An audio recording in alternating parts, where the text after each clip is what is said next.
Hello people, how are we today? Here I am back at Kep yet again. I've got a bit of an addiction to coming here at the moment. I've been coming every second day.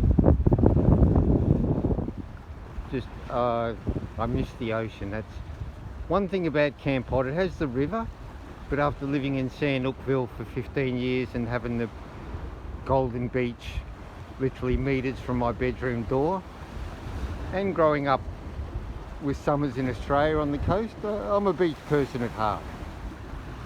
Plus I've had a bit of a skin infection, and antibiotics and gels and creams, nothing's worked. But since I've been coming and just dipping in the ocean, things are really clearing up, so I'm happy about that. And I'll be coming back until it totally clears up. So here we are at what I would call the Mermaid Monument. There are many local deities and semi-deities in Cambodia, and I don't know the story behind this one, but as with all of them, there would be a story or a legend. The offerings are there to keep her happy. That's her name. Part of it is obscured, but the bit I can read says Kun Buna, and I can't read the next word, Sotia. And this monument was built in 1992. That's famous Koh Tonsei, Rabbit Island, which is, according to the newspapers, news and signs around town, going to be multi-million-dollar developed soon. At the moment it's just shacks and restaurants on the beach, which is what I love an island to have. So it's going to be multi-million-dollar resort soon, and I'll pan around.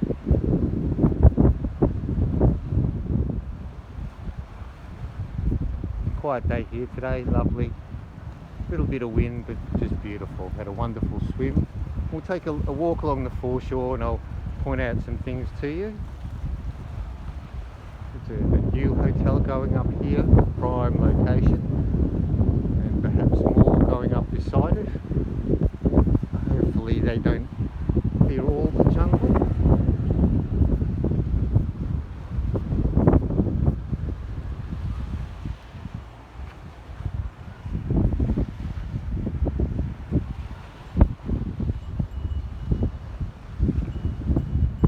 Kep is a place to come if you want to do nothing. There's really not much here to do except ride around a very quiet town, swim on a very quiet beach, eat in some wonderful places, and enjoy your hotel room. Whatever price you pay will be a bargain budget. I'm going to show you the place that I normally stayed when I had holidays here. I have said in previous videos that it was $20, and it was back in the day, but I've since checked online and they're asking $35 now. But still, you've got hot water, TV, Wi-Fi, aircon, swimming pool, and a view that is to die for, the beach house. When I've been coming down here, I've been sitting at a place called Savon. That'd probably be my second choice. It's closer to the beach, has a different view, is $45, has all the facilities of the beach house. So they're the two that I'd pick because they're the things that I like. Savon is a little bit pricey. I paid $1.25 for a Coke, which will sound cheap to you guys, but in Cambodia you can get a Coke for 50 cents, but what you're paying for at Savon is the facilities, and it's nicely decorated. The decor service is wonderful. So that's the beach house. I'm hoping to have a night or two there again soon. There's a new lady that I'm hopefully she'll agree to come away with me. See, we'll keep you up to date.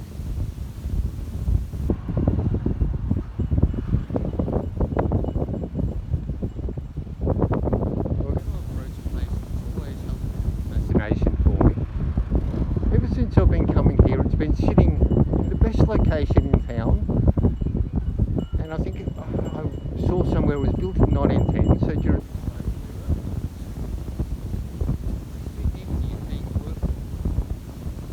here, or Panny, and you can tell it's built in the colonial style, and it's got a priceless location, but it's always been fenced off and under construction.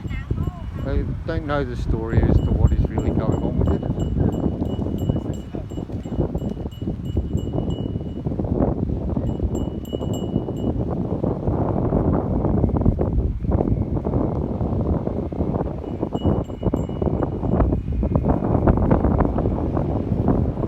Can't see the islands today, there's a bit of haze in the air, but normally where I'm pointing the camera now you'd be looking at a Vietnamese island which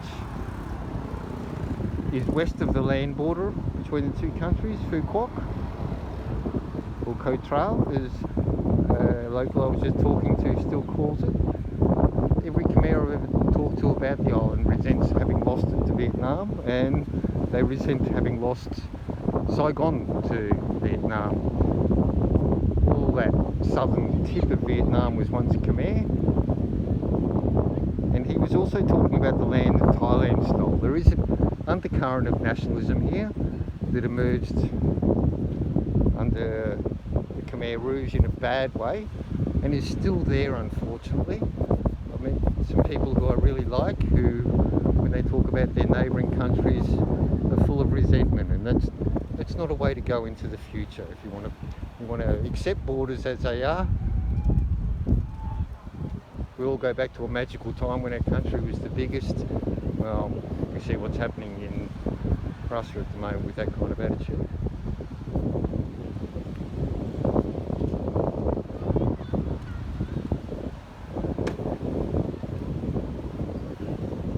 It's just so wonderful and sleepy here in Kep.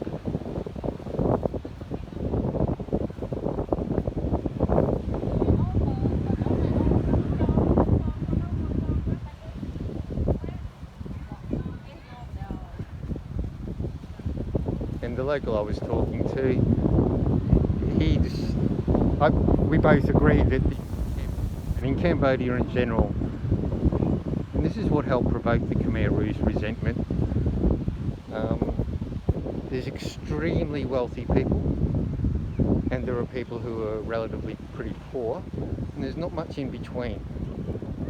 And there's always been that factor of resentment, because when people do get rich here, they tend to how can I put it, not respect those who haven't done the same.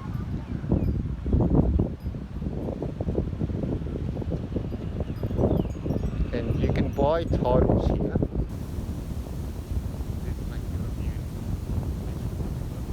Figuratively, and the really wealthy are extremely powerful and they can do anything. As a man whose parents had migrated to Australia once said to me, you get hit by a rich person in a car in Cambodia, you better not bloody bleed on it. And it is a bit like that. Away from the really rich and powerful, because they're outside the law. I've seen quite a few tourists here today. It's the peak season, as I said. Most of the west is on holiday, so you get a lot of families. Like Camp Pot, Kep is largely, but not exclusively, family holiday destination. It's a wonderful place if you're travelling Southeast Asia, especially if you've just come across the border from Vietnam, hectic Vietnam, bustling Vietnam, and you want to just recharge your batteries before you move on. A couple of nights here, just relaxing.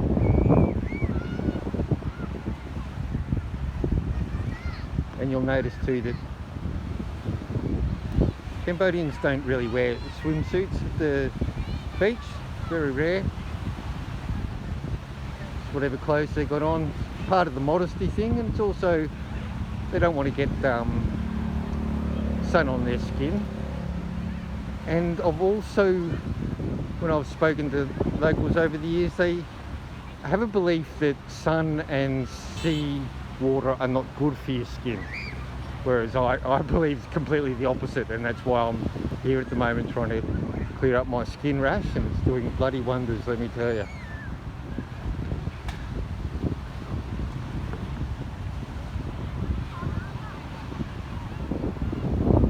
This is where the Khmers will sit as a family when they come. Kep Beach, hammocks under cover and family feast, sharing meals together as part of the culture.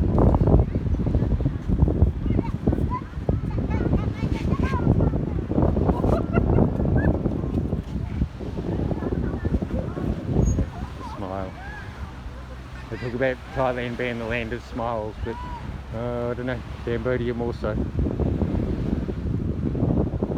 This lady here is the hardest working lady in town. Anytime a car goes past, she's out there flagging it down. Hopefully I'll catch her within the next few minutes doing the same. She literally stands in front of cars with her hands on the board trying to stop them, because wealthy people from Phnom Penh come here in their cars for holidays. That's Savan. That's where I've been sitting between my swims. That's its hotel rooms. Apparently it's got a swimming pool, and the rooms range from 45 US to 90. Wonderful view, but it's a view looking south rather than at the sunset, but still nice, and closer to the beach than the beach house.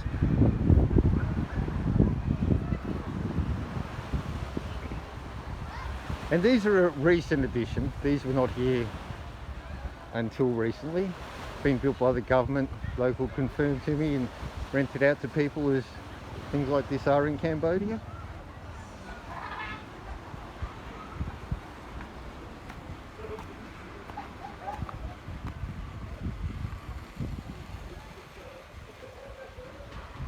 There you go. That's everyone's dream. The Lexus, for some reason, has so much prestige here. I just look on them as a Toyota that you pay extra 10 or 15 grand for. But hey, it's not my money.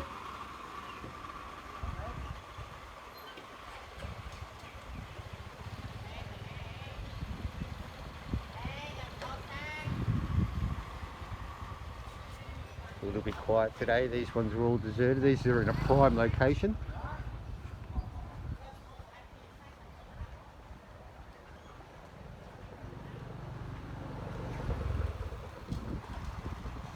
Bye.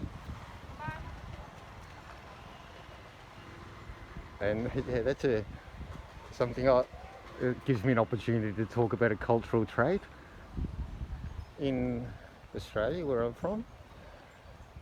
With the greeting you give someone, the rhetorical greeting is, "How you going?" You don't really mean it either. And when I had my bookshop one day, I asked my staff member, "How you going?" She stopped, looked at me like I was an idiot, and said, "I'm walking." In Cambodia, they don't ask how are you or how you going. It's have you eaten is the question. Hop by. Spirit tree for offerings again. Cambodia is Buddhist, but it's synchronistic. There's always room for an extra deity or divine figure, semi-divine figure. This is where the jungle comes right down to the coast. The white tree is beautiful. And I'm not a botanist, so don't ask me the names.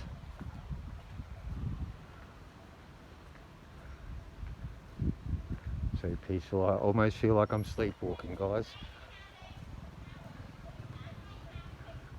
And this is a poor man's version of a spirit home.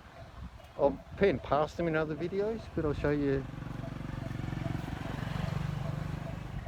There's another place you offer the spirits things to keep them happy, so you have luck.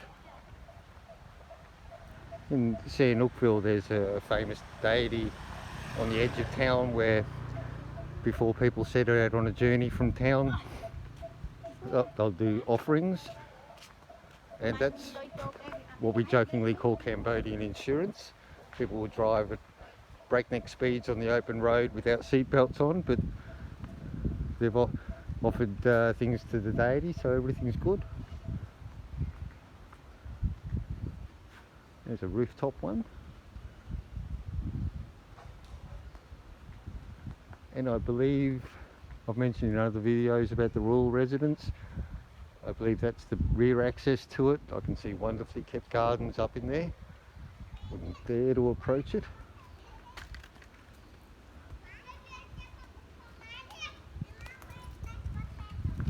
Ooh. We had monkeys in Sihanoukville, but the first time, it's just today. First time I've seen a monkey in Kep. They live in the jungle, obviously, and I give them a wide berth because I've had some interesting experiences in Southeast Asia with monkeys.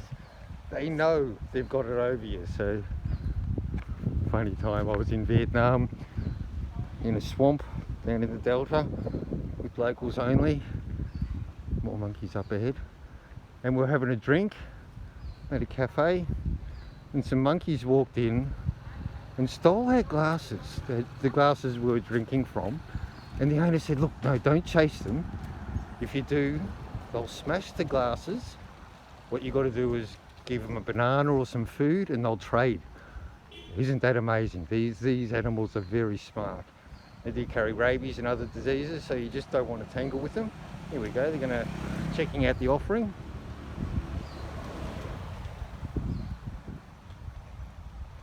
I believe they're macaques, but I'm not an expert on that either. They're gorgeous things.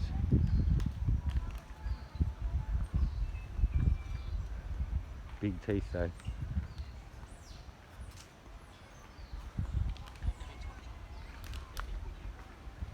Oh, there's quite a few of them. I've been to Kep so many times, but I did not know that the jungles in the hills around contained a large troop of monkeys.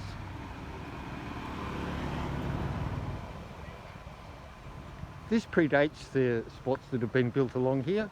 When I used to come for a day trip, I'd bring a thermos of coffee, climb up there, have me coffee and food, and then swim and come back up and down.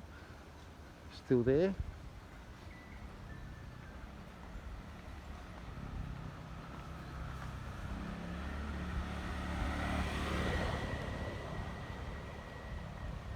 And we're nearly at the end. This road stretches around the coast to the crab market, which I've done a couple of other videos on the outside and the inside of. Come on, Priscilla.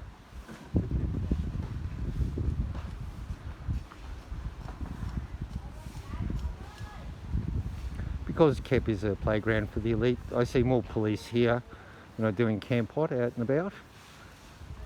Phnom Penh's a bit the same. You see a lot more police in Phnom Penh. Camp Pot, less so.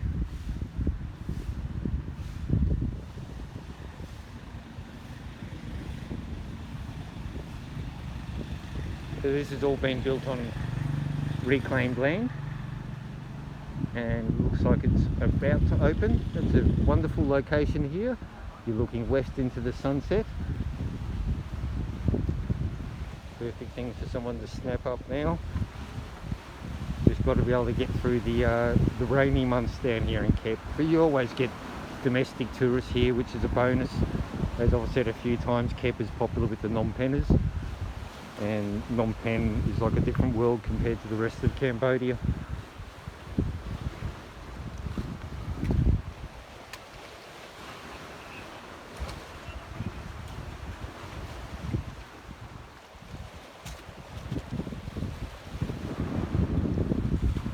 I'll walk far enough around hopefully just to get a glimpse of the crab market, so you can orientate this walk in your own mind, anyone watching. See how slow everyone drives? Wonderful. No one's in a hurry. Hear any honking noises or anyone having road rage? Nah.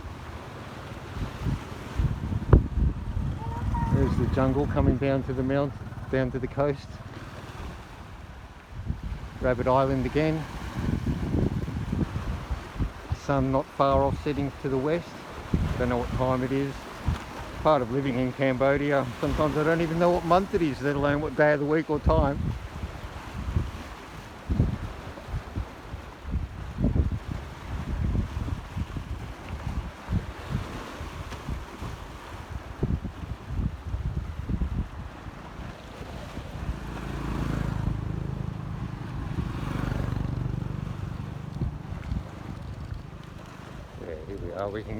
This links up with the walk I did previous to this video. The other newly built restaurant area on reclaimed land over the coast. Okay guys, well I hope you enjoyed it. Thanks for watching. If you made it this far, please like, comment, subscribe. It really helps to grow my channel. I love doing this and I'm going to keep doing this. I may cut back to 3 or 4 videos a week rather than one every day. Keep the content fresh rather than just doing things for the sake of it, which I haven't done yet, but I would eventually if I kept one a day.